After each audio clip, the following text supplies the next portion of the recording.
Kidnap the victims who escaped death. Would you let me kidnap you? Type 1 in the comments if you would. Alright, this first victim is one who was held captive for 18 years before she finally... 18 years? I'm not gonna lie, bro. I just end my life. I just end my life after. Like 18 years, bro? You don't even have the same, you didn't even grow up with the same technology, bro. How long ago was this? How did the person even kidnap them and hide them for that long? That's what I gotta think about. Escaped. Yeah, let me tell you about the kidnapping of Jaycee. June 10th, 1991, an 11-year-old Jaycee was... So that means she came out, so she got kidnapped in 1991 and came out 18 years later. That's like 07 or something. Bro, they went from like using phones or whatever, like, what is it, you know, the wired phones or whatever, to fucking flip phones at that time. Smartphones were first coming out, actually. If it was really 07 or something like that. Like smartphone, or 09, I don't know, some smartphones were coming out. Man. Walking towards her school bus up the road when a gray Mercury Monarch pulled up next to her as she was walking. Oh, real quick before I forget, Jaycee's stepfather was watching the old car drive. Yeah, I'm not gonna lie, bro. That's why for me, bro, I feel like when I have kids, they're only getting drove to school, bro. Because for me, well, my parents, me and my brother, whatever, we were like 5 minutes away from the elementary school, right? And it's like, they were like, we're fine walking. Our neighborhood was cool. We didn't live in a bad neighborhood. But if you live in a neighborhood that's a little bit below the level or something of like safety, then you definitely gotta drive your kids or something. Towards his stepdaughter. What's up, Lexus? From the garage of their house. The little girl thought that the poor man and his wife needed help finding directions, so she started approaching the driver's side window when the man pulled out a stun gun and smacked her right in the face. As Jaycee fell to the ground, the man got out of his car, picked her up, and then threw her unconscious body in the back. And for anyone wondering, the two kidnappers in the car were Philip and Nancy Garrido. Well. As the stepdad tried running towards them, the man floored it down the block. When the stepfather ran back to the house, he grabbed his bicycle and tried chasing after the car that was speeding away. Yes, he tried to chase down this kidnapper with a damn bicycle. Kind of stupid, don't you think? Well, the FBI thought so too, because they actually thought that it was such an irrational response that they had him take a lie detector test to prove that he didn't stage the kidnapping of the 11-year-old girl. Like, imagine that. You just watched your own stepdaughter. Nah, bro, the police get stupider and stupider at their job, bro. What are y'all talking about, bro? It's crazy because they never found the girl for 18 years and did all that to the dad. They probably went to the kidnappers after they found them. They were like, you know what? Just buy us a Big Mac meal or something, or buy us some Wendy's 4 for $4, and then you're good. You get passed by, all right? Daughter get grabbed by someone else, and then you're the one being blamed for setting it up. Good gosh. Now you're probably wondering, where did the kidnappers go with Jaycee? Well, they drove 3 hours back to their home in Antioch, California. Among the 50 million despicable things done inside the back of the car, the important part is that they covered her head with a blanket so that she couldn't see any of the surroundings. Philip then took the girl to a room in his backyard that had a bolted door on it. And sadly, you probably already know what happened here. Just remember, this girl is only 11 years old. Like, oh my god. I just want to say bro, they gotta execute, bro.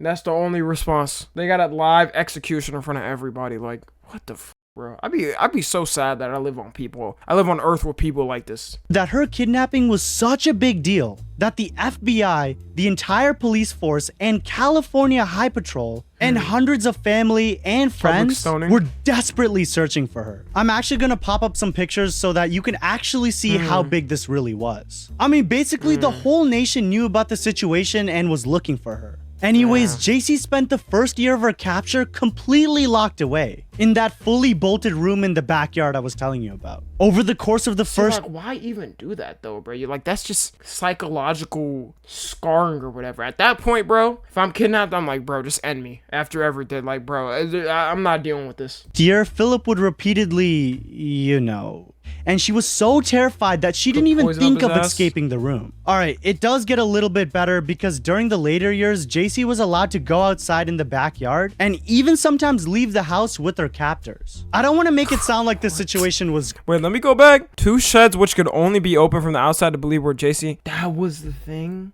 Bro, that was the shed? Oh my god, bro. Gardo's main house and garden. The car in which Gardo's thought had been abducted Jaycee and taken... and even sometimes Chop leave the that guy's house head with their off. captors. I don't want to make it sound like the situation was good or even better by any means, but at least she was allowed to feel the grass again and see some other people. Quick side note here that I think you actually might find interesting. Jaycee said that during this time, Philip would use super heavily and would even tell her that he was hearing voices coming from the wall. He even started a religious blog about a church he started. Yes, this man who captured this girl, did unspeakable things to her, has a church. Yeah, I don't know what that really tells you, but just keep that in mind. I don't even think the mental Over the work course can of the fix next him. 2 years, Philip kept coming in the room and doing the same ritual over and over again. Until in 1994, when Jaycee was just 14 years old. She had a daughter. Yeah. Can you just take a second to imagine how horrifying that is? And oh guys, it didn't stop. Wait, how did she give birth? In the shed? No, that's literally like, bro, the baby would not survive that. The baby would not survive that if it was because it needs proper nutrients or whatever after its birth. And it's sad, bro, that this be happening and then we'll get like an Amber Alert or whatever about somebody being kidnapped and then we just move on with our day, bro. It's kind of sad. When I hear scenarios about this, I'm like, damn, bro. Like, I definitely ignored a crazy Amber Alert or something. Because he wanted to try again with her. got 3 So for a in flood warrant. I took my ass 1997, back when to she was bed. just 17 years old. It's all at night. No, that's Jaycee facts. had her second daughter. It just be annoying with Amber Alerts because it's like way too late, bro. Like an Amber Alert that's woken me up at like 6 a.m. I remember when I was in, bro, this is when I was in high school, bro. Woke me up at 6 a.m., bro. I slept at 2. I barely slept when I was in high school, bro, and it took like 2 hours for me. Here's the most messed up part. Yes, as if Wait. I didn't even 2? Wait. because he wanted to try again with her. So in 1997, when she was God. just 17 years old. Jaycee had her second daughter. Here's the most messed my up part. God. Yes, as if somehow this gets more evil. Philip forced Jaycee to tell her 2 daughters that her name was Alyssa, and that she was actually also a daughter of Philip and she was just their older sister. Like, what an odd thing to force someone to do. Now, before I tell you how Jaycee escaped this man and his wife, let me first actually tell you what happened to the stepfather over the years that she was missing. Apparently, there was this theory that the stepfather has been, and when the girl threatened to tell her mother, He had her taken care of. which sounds absolutely discovered that Philip was a convicted offender. That matters because this dude showed up with 2 little girls on campus. The campus police then contacted his parole officer, who then tried to explain that the 2 little girls were his daughters. The campus police officer still found something suspicious Yo, about this dude had balls, bro. Nah, why did this dude have so much balls to do this? He was an offender before, bro. Did he really think like, bro, he's not about to get caught or something? this guy. So they asked to have a meeting with them the next day to talk about the 2 little girls. On August 26th, Philip brought everyone to the parole office when the parole officer decided to separate Philip from the other woman, just so they could, interview the weirdo. The campus police actually started asking the 2 little girls questions in the other room. What were their names? Why weren't they in school? What grades were they in? And the girls would just mumble odd names, and they also said that they were homeschooled, but honestly, they were just answering everything weirdly. The campus police actually thought that their responses were rehearsed. Then, when talking to Garrido, he admitted that 33 years ago, he was convicted of kidnapping. Not only that, but he was also in trouble. But then now somehow he has reformed and turned his whole life to God. Okay, bro. We can use this reforming, whatever. We can use this reforming to God, this and that, after certain crimes. My nigga, what you did, bro, can never be on God. You will never be forgiven, bro. Not gonna lie, bro.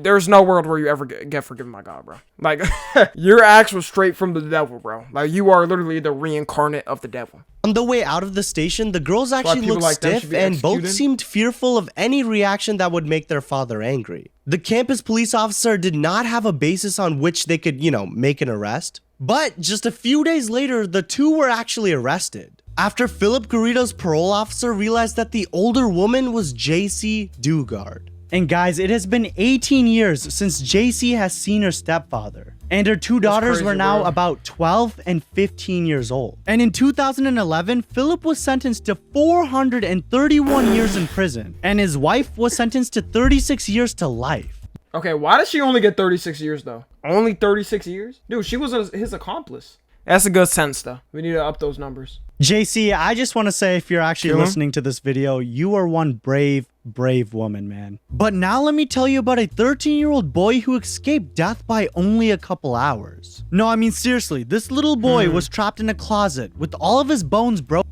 bleeding internally and still somehow managed to escape. Yeah, let me start from the beginning. It was July 29th, 1995. Thaddeus Phillip and his family were in the living room watching a TV show when Thad and his sister fell asleep on the couch, and his parents later walked up to their room to fall asleep. Just a few hours later, someone broke into the house and started carrying Thad down the hallway to the back exit of the home. Thad began to open his eyes and realized he was outside in the dark, standing in front of his neighbor's house. When the little boy looked— Dude, this is a house. This is a shack, bro. Yo, why do they sell houses like this?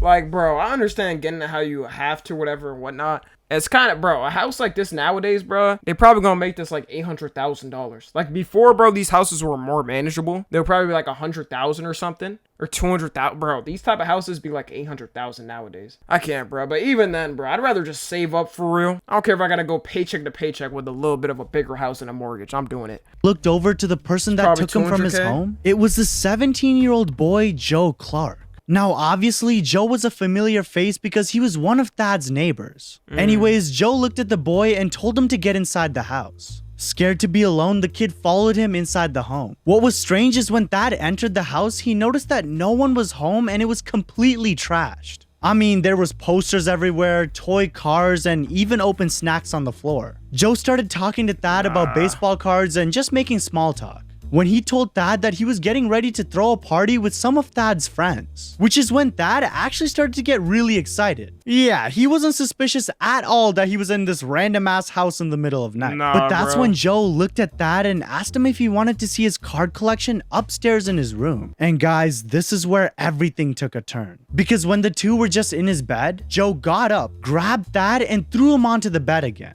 Which is when he grabbed his right foot and twisted it completely back. Yo, what? Nah, out of nowhere too, bro? Out of nowhere, like, bro, they be having no simple. You can use something more simple, like a taser or something, like, bro. Holy shit. God damn, these type of dudes just be completely brutal. Backwards. Like, take a second to think about how painful that actually is. Yeah, that and sounds at that awful. moment, Thad realized he needed to get home and escape this psycho. And also, there was no party. Somehow, he got away from Joe and ran down the stairs with his backwards foot. He got to the bottom of the stairs, then headed for the front door, running through the living room and then into the kitchen. As he is about to reach for the front door, he feels Joe's arms smothering his neck, putting him in a complete hold. He then dragged the kid into the living room, and Joe was infuriated that Thad even thought about escaping. So he started smashing his bones, breaking his femur and his hip bone. The pain was so much that Thad actually passed out. Hours later, Thad started to regain his consciousness when he realized that he was— Bro, was this dude a former WWE wrestler in his life?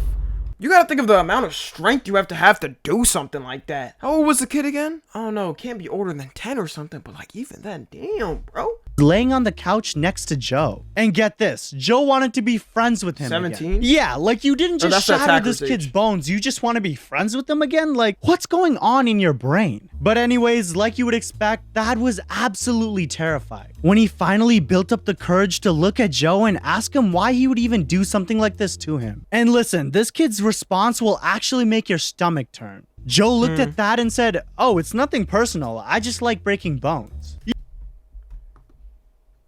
Oh my god. Yep, a mental institute. I ain't gonna lie, bro. A mental institute is not about to help him, bro. He's gonna go in the mental institute and break every single one of the nurses' bones. That's his thing, bro. That's his high. Some people truly, like, a mental institute cannot help them. Prison ain't gonna help him.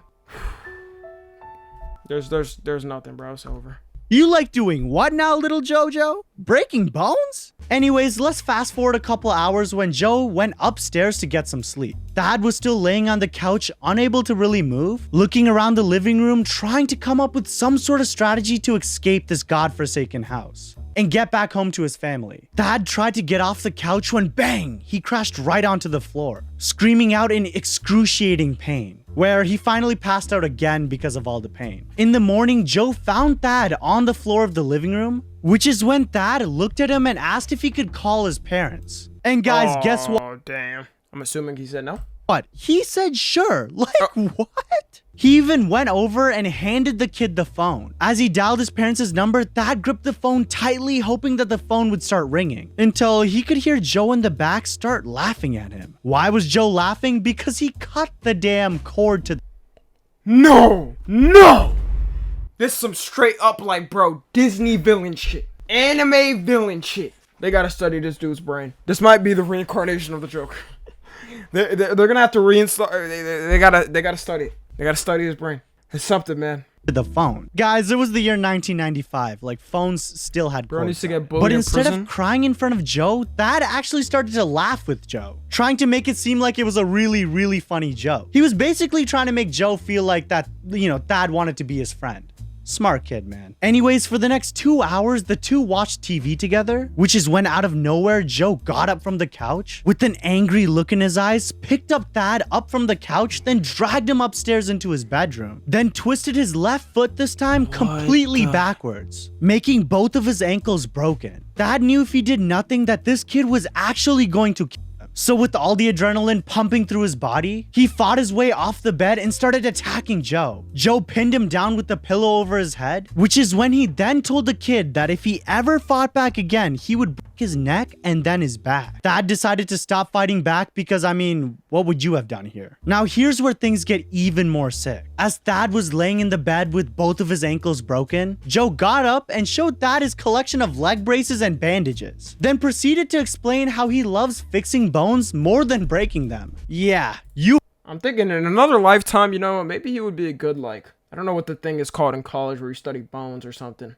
Maybe he would be like a good scientist for that. Why did he go down this path, you know? Maybe there's a chance. If you really like bones that much, like, damn, bro. He could have really accessed all the bones to himself without having to access a human's bones. And he would have been good. You heard me correctly. This guy breaks a kid's bones and then tries to fix it. I mean, in another, like, twisted world, maybe this kid was meant to be a doctor. I don't know. Anyway. What did I say, bro? Nah, we're on the same wavelength. We're on the same wavelength, bro. The psycho put Thad in a leg brace and wrapped multiple socks around his feet, trying to fix the bones he broke. And guys, the rest of the day, Joe was breaking and fixing his bones. Until at the end of the day, Joe randomly told Thad that he was going out and just left the poor kid trapped in his bedroom all alone. Here's where Joe messed up though. After Joe walked out of the room, he went downstairs, which is when Thad heard Joe talking to someone. When he listened closer, he realized that Joe was calling someone over the phone. This meant that there was another phone in the house that didn't have its cords cut off. Wait, I forgot to mention that Joe actually knew how risky it was to leave Thad alone in the house because, you know, he could just, like, escape somehow. So he went upstairs and kept shattering more of his bones until he felt like there was no way he would be able to escape. And at this point, Joe left the house. The brave kid then crawled out of the bed and dragged himself down the stairs. By the way, both of his legs were not working, so he was using his arms to move himself. When he tried to go down the stairs with his legs first, he passed out from the pain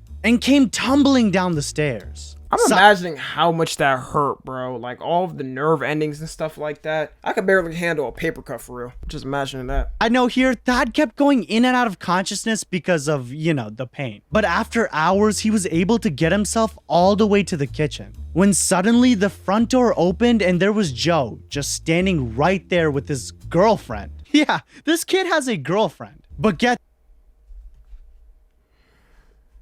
It's something. It's something wrong with me. I don't know.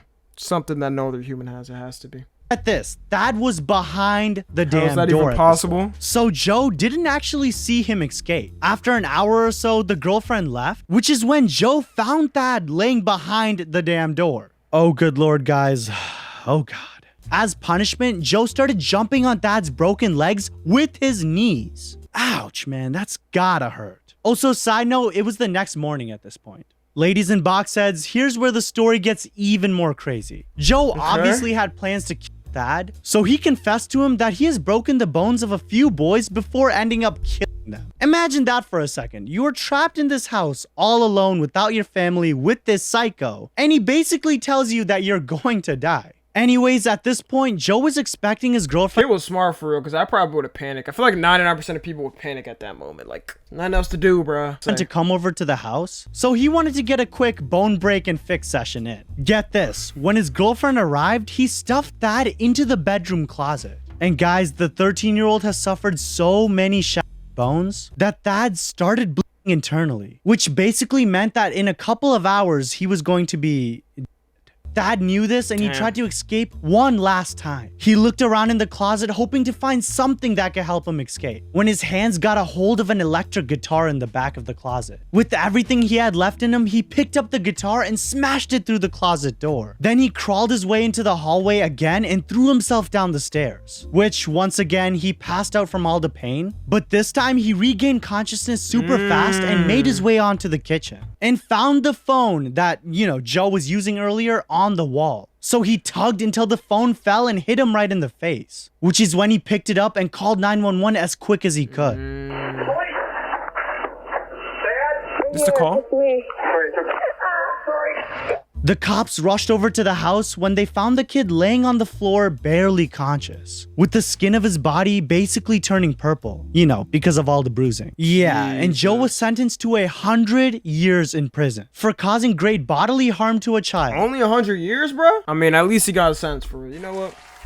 At least he got some type of sentence for it. That was like, no, the only proper sentence is to have Dad put him through the same process that he had. That's the only, bro. The only child enticement, attempted first-degree intentional homicide, mayhem, and mental harm to a child. But if you want to hear about times All right, man. Good video. Oh, man. Yeah, so, you know what I'm saying? Don't get kidnapped, guys. That's a very bad thing. Don't get kidnapped. Yeah, that's about it. I don't know. If you're watching on the 2, make sure to join the Discord, watch the streams. Subscribe to Tommy NFG.